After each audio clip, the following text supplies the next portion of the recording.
പരിശുദ്ധ പരമ ദിവ്യകാരുണ്യമേ,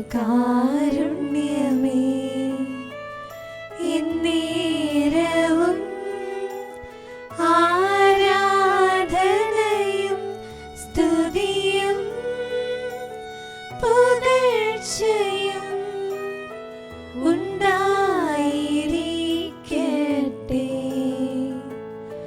പരിശുദ്ധ പരമ ദിവ്യകാരുണ്യമേ, എന്നേരവും ആരാധനയും സ്തുതിയും പുകഴ്ചയും ഉണ്ടായിരിക്കട്ടെ. പരിശുദ്ധ പരമ ദിവ്യകാരുണ്യമേ,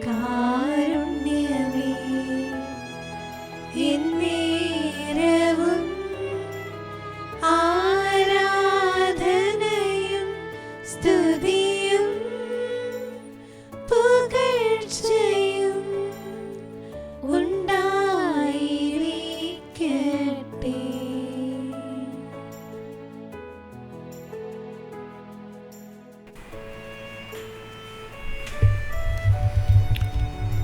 പരമകാരുണ്യവാനായ ഈശോയെ, ഞങ്ങൾ അങ്ങേ ആരാധിക്കുന്നു, സ്തുതിക്കുന്നു. അങ്ങേ സന്നിധിയിൽ പ്രാർത്ഥനാപൂർവമായിരിക്കുവാൻ അങ്ങേ ഞങ്ങളെ അനുവദിച്ച അങ്ങയുടെ സ്നേഹത്തിന് ഞങ്ങൾ നന്ദി പറയുന്നു. ഈശോയെ നന്ദി, ഈശോയെ ആരാധന. സ്നേഹത്തിൻ്റെ ഇടയനായ ഈശോയെ, പാപികളായ ഞങ്ങളുടെ മേൽ കനിയണമേ. പ്രിയ സഹോദരങ്ങളെ, കരുണാനിധിയായ ദൈവം അവിടുത്തെ സന്നിധിയിലേക്ക് നമ്മളെ ചേർത്ത് നിർത്തുവാനായിട്ട് ആഗ്രഹിക്കുന്നു. ലോകത്തിലെ എല്ലാ മേഖലകളെയും തമ്പുരാനറിയാം. അവിടെ നിന്നെല്ലാം ഈശോ നമ്മെ തൻ്റെ സ്നേഹകൂടാരത്തിലേക്ക് തിരികെ വിളിക്കുകയാണ്. ഈ ആരാധനയിലൂടെ നമ്മോട് സംസാരിക്കാൻ തമ്പുരാൻ നമുക്ക് നൽകുന്ന വചനത്തെ നമുക്ക് ശ്രദ്ധാപൂർവം ശ്രവിക്കാം. വിശുദ്ധ ലൂക്കായുടെ സുവിശേഷം 15-12 വാക്യം. അവരിൽ ഇളയവൻ പിതാവിനോട് പറഞ്ഞു, പിതാവേ, സ്വത്തിൽ എനിക്കുള്ള ഓഹരി തന്നാലും. അവൻ അവർക്കായി സ്വത്ത് വിഭജിച്ചു കൊടുത്തു. ഇവിടെ നാം കാണുക, ആ സ്വത്ത് ലഭിച്ചതുമായി ദൂരദേശത്തേക്ക് പോകുന്ന ഇളയ പുത്രനെയാണ്. സ്വാതന്ത്ര്യത്തിൻ്റെ തെറ്റായ വിനിയോഗത്തെ ഇവിടെ കാണുകയാണ്.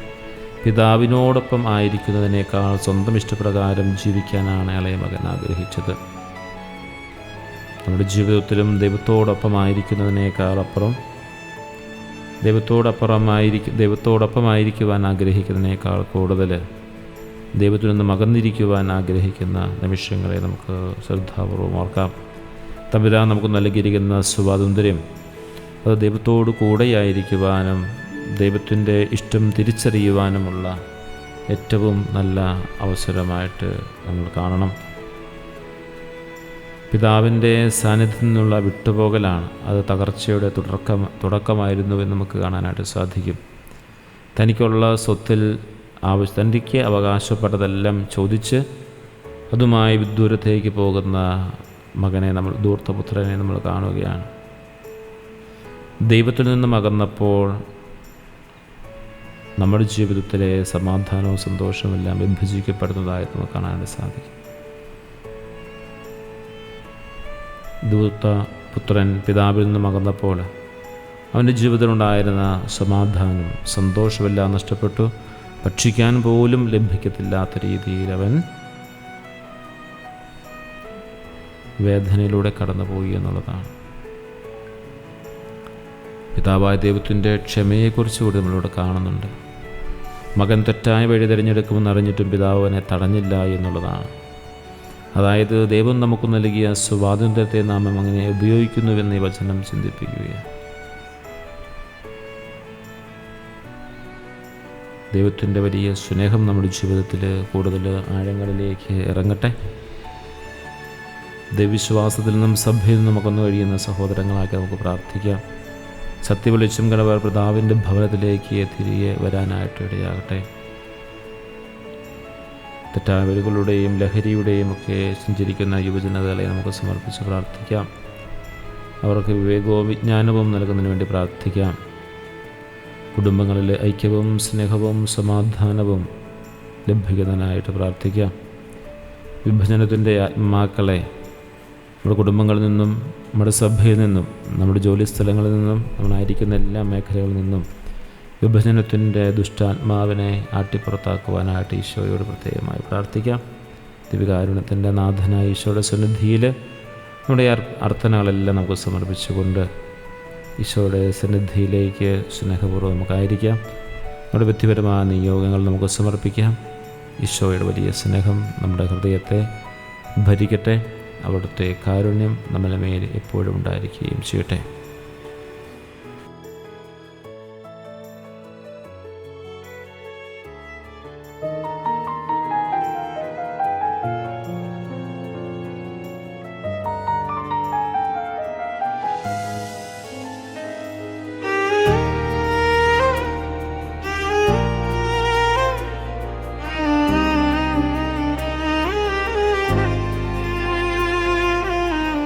ഈശോയേ നീ കൂടെ വേണം, കൈപിടിച്ചെന്നേ നടത്തണം. ഭയമെല്ലാം നീ മാറ്റിടണം, വിജയം എനിക്ക് നൽകണം. ഈശോയേ നീ കൂടെ വേണം, ഹൃദയം വിളിക്കും. എല്ലാ വഴി നീ തന്നെ കാണിക്കേ, തടസ്സങ്ങൾ കാറ്റുപോലെ ചെറുക്കേ. ഈശോയെ നീ കൂടെ വേണം, പതറുമ്പോൾ കൈത്താങ്ങായി നിൽക്കേ. കരഞ്ഞാലും ചിരിക്കുമ്പോഴും നിൻ സാന്നിധ്യം മായാതെ ഇരിക്കേ.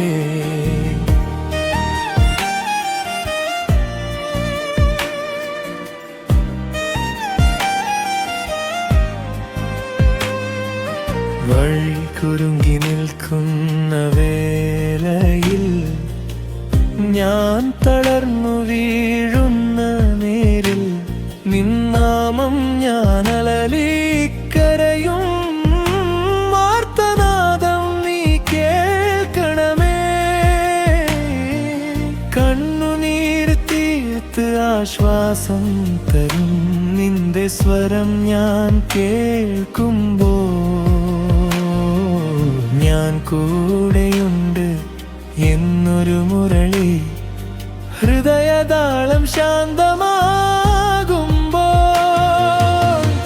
ഈശോയെ നീ കൂടെ വേണം, ഒരുരക്കൻ ഹൃദയം വിളിക്കും. എല്ലാ വഴി നീ തന്നെ കാണിക്കേ, തടസ്സങ്ങൾ കാറ്റുപോലെ ചെറുക്കേ.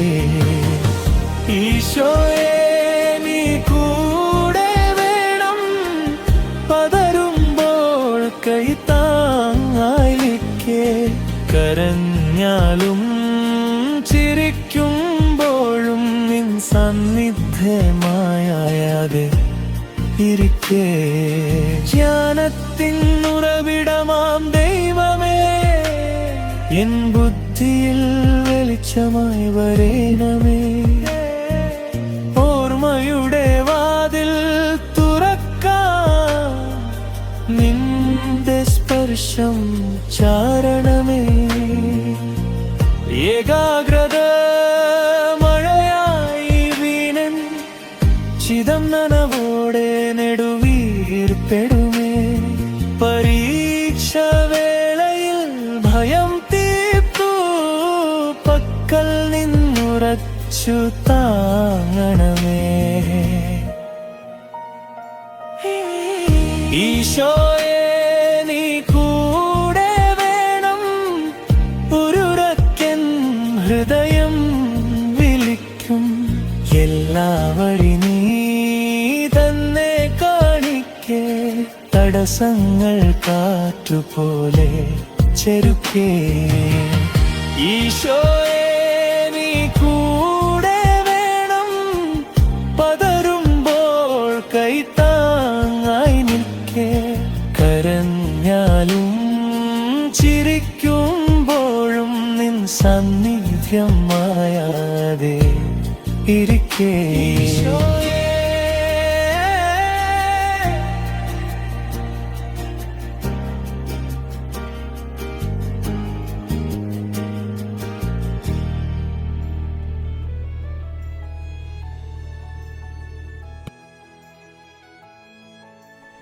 പരിശുദ്ധ പരമ ദിവ്യകാരുണ്യമേ എന്നേരവും ആരാധനയും സ്തുതിയും പുകഴ്ചയും ഉണ്ടായിരിക്കട്ടെ പരിശുദ്ധ പരമ ദിവ്യകാരുണ്യമേ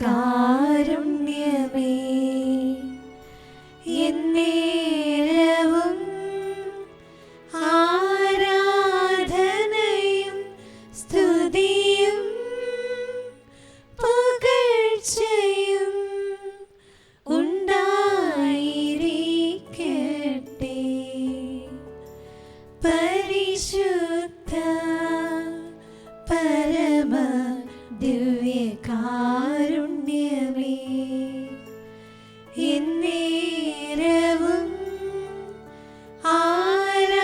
ആരാധനയും സ്തുതിയും പുകഴ്ചയും